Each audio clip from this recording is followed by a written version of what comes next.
Assalamualaikum, hello everybody, this is Farah. So medyo matagal nang nire-request sa akin to tong hijab tutorial. Pero in reality, alam nyo ba na dati nalilate ako dahil nanonood ako ng tutorial din ng hijab. So ngayon, medyo matagal na tayo nag-hijab din. So more than a year na, siguro more than 2 years na rin, no? Alhamdulillah. So, ituturo ko sa inyo paano ako mag-hijab. So ang ginagawa ko, ito po, mahaba po tong aking hijab na gamit ngayon. And pino-fold ko na po siya dito. May naka-fold na po siya. Ayan. Pa-inner. So, ang ginagawa ko po, wait lang. Okay. Nagawa ko po, i-fix ko po siya dyan. Then, i-fold ko po to both sides. Pa ganyan, sa ears ko. Then, ang gamit ko po mga safety pin po ha. Close pin po siya. Sa mga kagaya ko po na gusto po ay well-fixed po si hijab. Okay po, ayan po. Partible. You can use partiball. Okay. Dito po, ayan pong unang partible natin for today's video. Okay, ito po nilalagay ko usually sa likod. And then, we will put this one. Ayan po, paikot po dito. Okay. Paikot po siya dyan. You can put another pin. Ito po, hindi po siya safety pin yung gagamitin ko.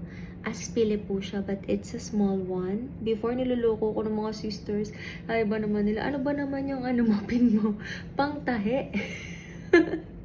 Pangtahi daw, guys. Kasi ang gamit ko yung literal na na aspile na malaki, yung pang mananahi talaga. Kasi parang for me is mas malaki ang sakop nga, 'di ba? So, next natin is yung dito para siya, naka-safety. Meron tayong another pin dito na may designs. Wow, may pa-design pa si ate mo. Kasi yung telang suot ko ngayon is, ito po yung madulas eh. Okay, so kailangan niya talaga ng naka-secured siya para hindi kumagalaw-galaw sa ulo mo. Okay?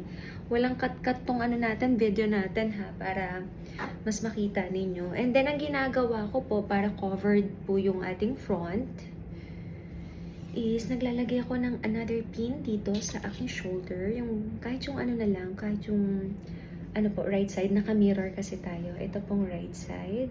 Ipin natin dyan para hindi tumudulas. Okay? Tadaan! Ito na po siya. Cover na po ang front. Pa-address natin. Pati po yung back side po. Covered po. Fully covered po yung hijab natin.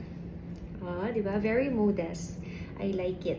Okay? So, kung gusto niyo siyang i-adjust pa na medyo nakaano siya dito, medyo mas naka-loose pa siya, pwedeng-pwede naman para mas covered pa, no? Mas yung coverage niya. Tadaan! Diba? Thank you!